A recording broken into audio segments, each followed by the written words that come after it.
Welcome. I am so glad to have you here today. I'm so excited for my guest. She also likes to geek out on the tech, and I love what she's going to teach you today. As somebody who struggles with getting that weekly email out, you're going to love this idea. But first, let me introduce myself.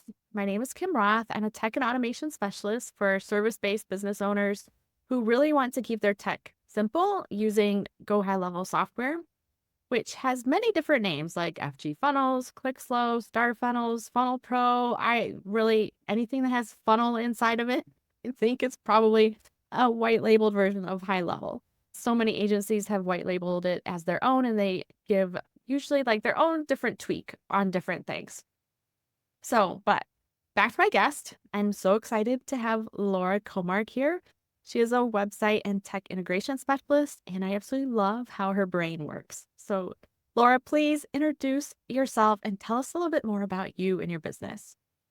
Absolutely. Kim, thank you so much for having me here today. So, yes, I am an Evergreen email strategy, system, and setup. I do that for coaches and consultants who love their work but not their tech. And I help them really simplify the back end of their business, use the right tech, and create automated systems so they can scale with confidence and ease. I'm also the host of the Be Bold Make Waves podcast, which you've been a fantastic guest on. And on that show, we share inspiring stories of women in business and talk about growing and scaling and the struggles along the way.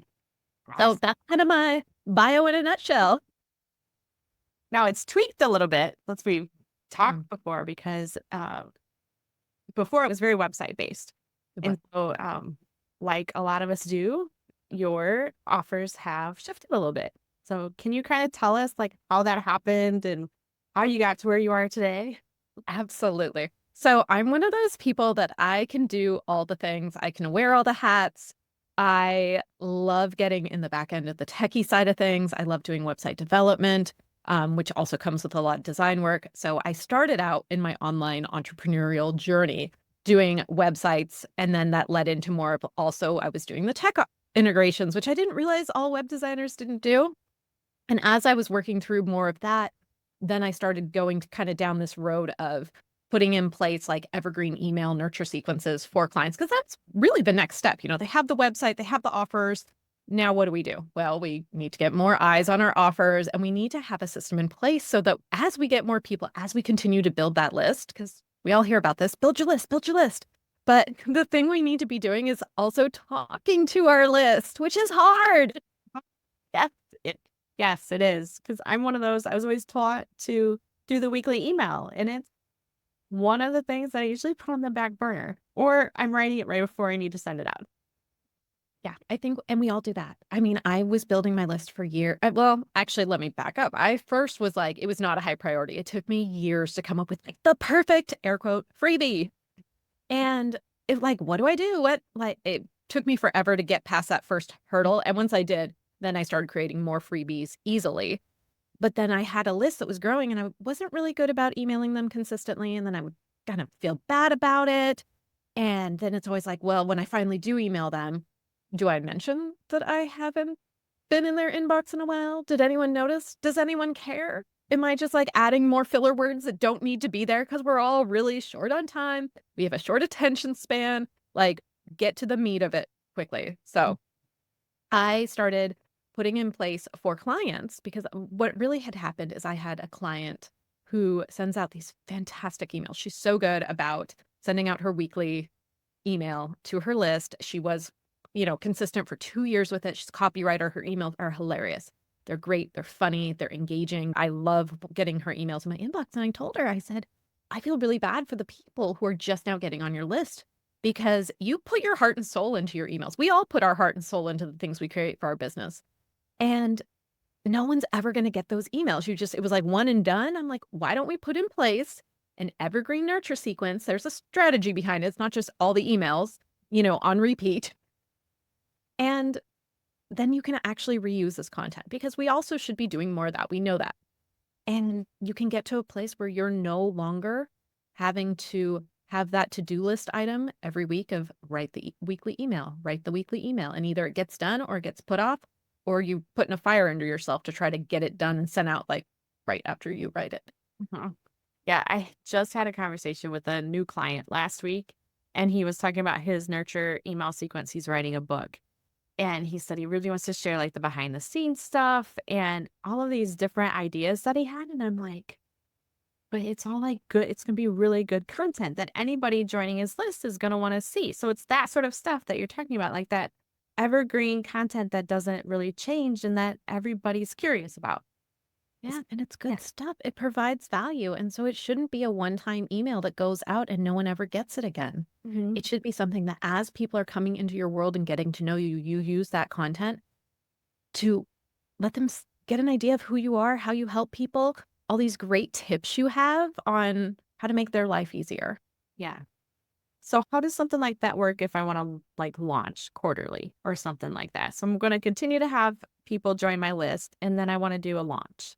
How does that work? Okay, so I have kind of a lengthy answer for this. Okay. So one thing that I put in place with clients is when we do this, we actually put in place a monthly flash sale. And this Ooh. is for clients who have some sort of digital product to sell or something to sell. A lot of times, I've had clients who have a service and they don't have anything that they can really put on a flash sale every month. Sometimes, I mean, I have one in my nurture sequence that's like a discount on my services. And that just goes through. And if they get to it and reply, like, it's fine. But so that's one of the things we did, and the client who I was talking about earlier that had all the emails that she was sending out, she has her main service, her VIP days, that she does copywriting in a VIP day, and she promotes that all the time. But then she also had some digital products and templates in her digital shop that she launched. She did a big launch for them, but then never really was promoting it because she's always promoting her one-on-one services. Hmm. So we have now in place a flash sale for different items each month and set up with countdown timers with different technology for that so that as people are going through, she can, in theory, instead of doing a live launch and all that comes with a live launch, Right. Right. Yes, all of the emails, a all lot, of the time. all the emails and like, I mean, there's a lot of buildup, there's less Yeah. stress, it's a lot of time. We already have it in place. So she has flash sale emails going out every month. And it's great. I'll get Boxer messages from her. She's like, I made 2 sales today while I was at the grocery store. Like, I'm like, that's the beauty of that is you don't technically have to do the live launch. That being said, doesn't mean you can't still. You can Right. either pause the emails where they're at, which I know like during the holiday time, she wanted to just kind of pause everything. So we went in and just kind of slowed it down and just stopped for a little while Christmas and New Year's was happening. And then we reactivated all the things, Mhm. uh, which can be a little time consuming to like make sure the tech is all working for that properly. But it's again, we understand the purpose of wanting to kind of quiet things down, quiet the Right. inbox during the holidays. Right. But you can set it up the one way that this can be done is you can set it up for I have one client, we set it up like on Monday, Wednesday, and Friday, she emails her list in the nurture sequence. And so she knows if she has something else going on, like a summit she's speaking at or something like that, that she can send that out on Tuesday, Thursday. Mhm. Yes. Another way is again for live launching, you could just pause the things if it's like a Yeah. big launch and then just send that all out. Mhm. And then start back up again. Yeah, because also what I find, and I watch my inbox pretty closely and see what other people are doing. I know some people, they will literally email you like crazy when they're launching, and then once they're done launching, it's crickets. Mhm. And that's really because when you're launching, you're running ads, you're getting new people on your list. That's when you need to, at the end of that launch, you need to start nurturing those people who are now new to your world. That's when you really need to ramp up your emails so that not everyone's going to buy. We know this. It's not like they get on my list, they're going to buy right now. It's no, we need to build a relationship with them. We need to become friends with them. They need to find out about us. We need to find out about them. And let's have a conversation. Yeah. And then later on, either they're going to unsubscribe because they realize, I'm not the right person for you, which is totally fine, or they're going to buy from you. Mhm. Yeah.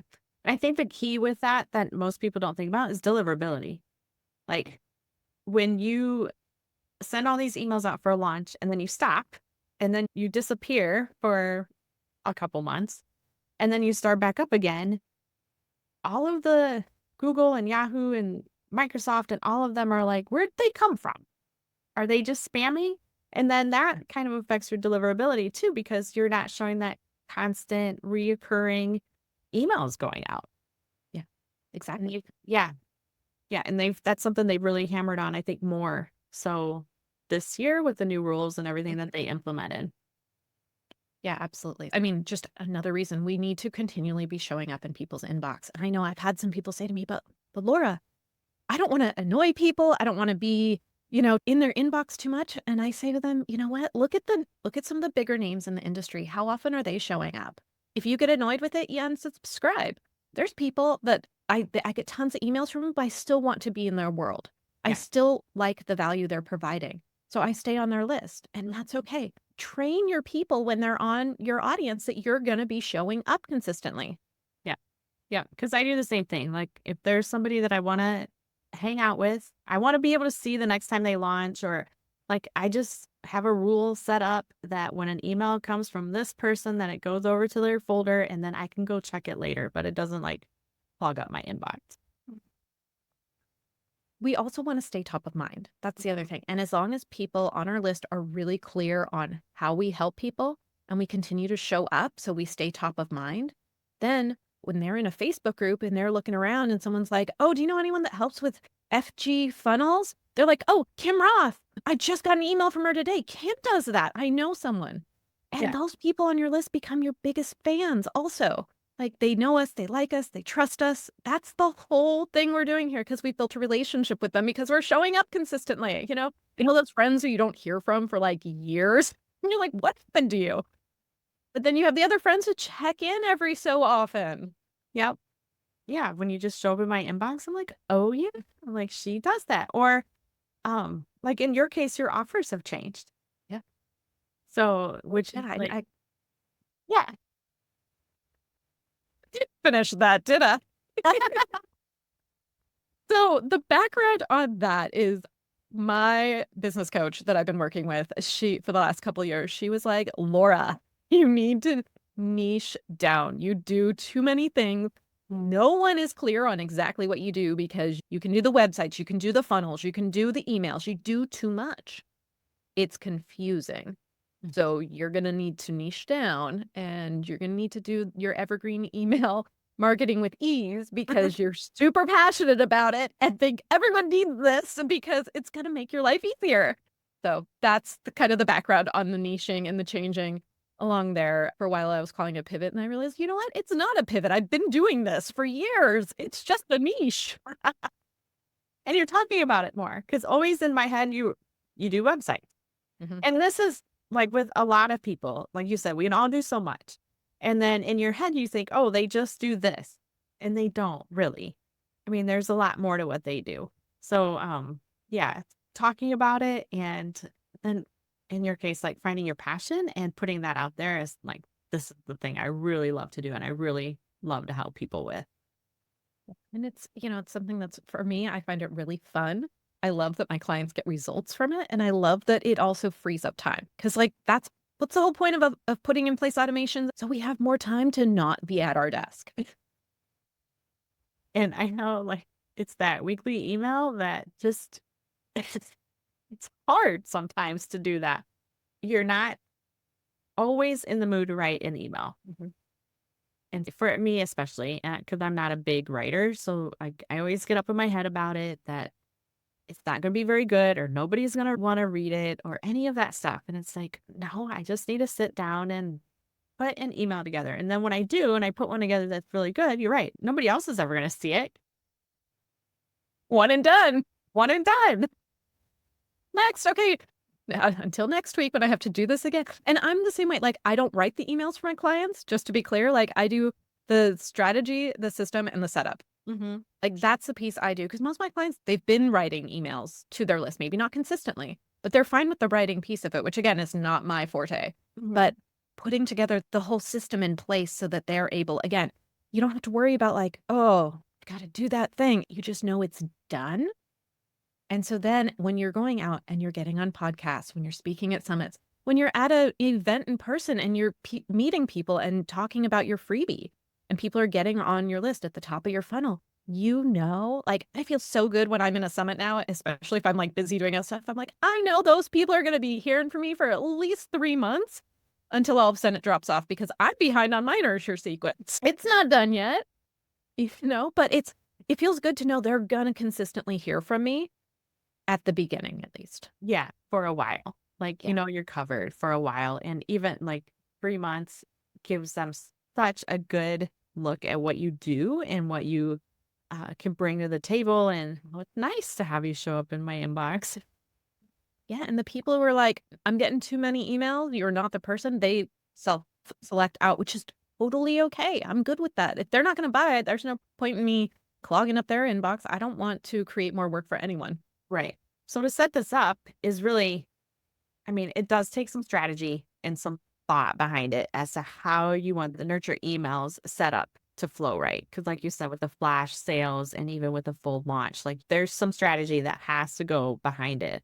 But once you have that set up, then you're just adding emails or tweaking emails in the middle and you're golden almost Yeah, for a I while have a till you run out of emails, I guess. till you run out of email. I'm like, in theory, if you can get to 6 months, like my goal is to get to 6 months, you can really take the last 6-month emails and just either change some subject lines around, like repeat, because again, we should be talking about the same thing until we're blue in the face and we think we've talked about it too much. Like we should be. That's how, you know, we think we talk about stuff all the time. And at the same time, we're hearing it and no one else is paying as much attention as we think they are. Someone, I don't know who gave this analogy, but they talked about, think about your favorite performers, like Cher. Not that she's my favorite, but just as an example, she's still Right. performing the same songs from how many years ago?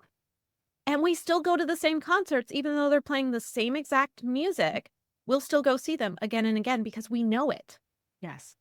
And so you feel a connection to that person because you already know some of their story. So Mhm. when you hear the story again, whether they see it again, that same, email repurposed into a social media post, or you feel like, oh, I know this about them. It doesn't make you go, oh, I've already heard this. It's like, oh, I know this story. I know how this is going to go. Or maybe there's a little tidbit that you either forgot or that something else was added and you're like, ooh, that's fun. I didn't know that piece of the story. That's a really good point because I mean, I've said how many times have we sat around the kitchen table and heard the same old family stories, but then it's somebody else talking about it, or someone else is sitting there and adding in theirs, or you're just listening different that day for some reason. And it's all good in the end. It's all good. That's all part of like connecting with our audience. So I do have a framework that I talk about with clients with this, and when I do presentations on this, and it's my SAND framework because the beach, me. Oh, there you go. And so SAND, that's like your share email. So that's like giving out information, resources, tips. The A is authority, and so that's sharing podcast interviews. That's sharing any client success stories, testimonials. Really building your authority in the space. Mhm. We have the N in SAND is nurture, which is you're engaging, you're interactive, telling those just fun stories, anything that's kind of, you know, exciting for them, getting feedback, asking them questions, getting to know your audience.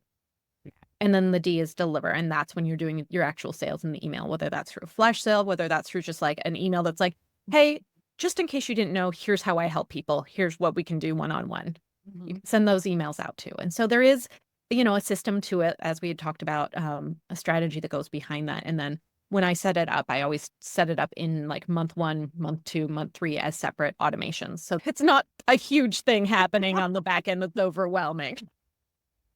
You go in there and you're like, I don't know where my people are. Yeah. Or what do I do with this? Yeah. And then also making sure you have engagement tracking set up so that if people aren't opening your emails, you take them off. Yeah. Get them off your list because again, with deliverability, especially with the new rules that came into place earlier this year, you got to make sure that you're sending emails to people who want to hear from you and who want to reply back to you and open up those emails and an engaging audience. Yeah. And really with doing this in the strategy, like this lets you go in and look at some like tweak subject lines Mhm. and see what makes a difference and being able to see all your stats right there versus, I mean, because I've sent the same email, like sales emails, like you're sending out the same, pretty much the same email when you launch. And it's harder to get that feedback that way because if you only launch like twice a year, say, then it takes you a while to get some feedback on those emails. But this way, like you can really see what's happening. And if you make a tweak and you can see the difference, watch your stats for the next people that come through and see the difference there. Yep. There's so many benefits to this strategy. I absolutely love it. I know, and it's freeing up time. I just, because again, I'm the same person. I struggle with emailing my list, with staying consistent with them and coming up with like, oh, I got to write an email. I mean, it's been on my to-do list for months. Mm-hmm. And then I'll send one out and be like, okay, and every time I send one out, I'm adding it to the bottom of the nurture. Yeah, brilliant. But it is. It's just one of those things we kind of put off, but it's really important. That email list is so important in our businesses because everyone, especially with social media nowadays, you don't know what people are actually seeing. A lot of people are trying to just be less distracted with it anyway. Yes. But we're in our inboxes. Yep. Yes. And you touched on it a little bit about just repurposing what you have, like what's in your email. You can make it a social post and vice versa. Sales copy, website copy, like taking chunks of the really good stuff that you've already spent time and energy writing and reusing it in different ways is another great way to save some time. Yeah. All right. So I need to talk about funnels and tech a little bit. Well, we did here with the email automations, but where else have you used funnels and tech in your business that have really saved you time? I mean, I know this is a big one, a really big one, but where else have you seen it? I use automation for everything that I possibly can. I'm trying to think. Last time I was on the show, I want to see if I can give a different example. I don't remember if I talked about one of the things that I love, and this, again, it's like silly and little, but I love it, is when someone fills out their interview to be on my podcast, then it automatically they Automatic. get a contract sent to them to sign saying that, release that I can use their, the interview and whatever. In many different ways. Yes. And that just all happens on the back end. Yeah. And then once they sign it, it automatically signs my name on it. And it's done. I don't touch it Yeah. ever. And I love that. That's one. Another one that I have is I use Acuity for my scheduling. And when Mhm. someone signs up for a discovery call, schedules a discovery call, it automatically goes to my QuickBooks, their name and email. And so then when we go to work together and it's time for me to invoice them, I just usually take a past invoice from someone, hit duplicate, select this person's name, update some information, and hit send. And it takes me like no time. And I love that. Yes. It's those little things because when I work with clients and we'll go through like their onboarding, I'm like, what if we do this? And they're like, oh, we can do that. I'm like, yeah, we can. And then it like starts the avalanche because then I'll start getting messages from them. What about this? Can we do this? Like, yes, we can do that. Yeah, like when that call is also scheduled, it automatically creates the call in Zoom. Mm-hmm. And then when I'm on the Zoom call, it's set to automatically record. And then once I'm done recording, it automatically uploads to Vimeo. Like it just, all these things happen magically on the back end and I don't touch it. And it's just those little things that it takes time. Yeah. Yeah. And it takes time to set it up. I mean, not as much time as what you think it should, really. I mean, unless you're using some new tool or Zapier is working a little funny for that particular software. I mean, it really doesn't take long to set that up to realize how much time you're going to get back on Yeah. after it's set up.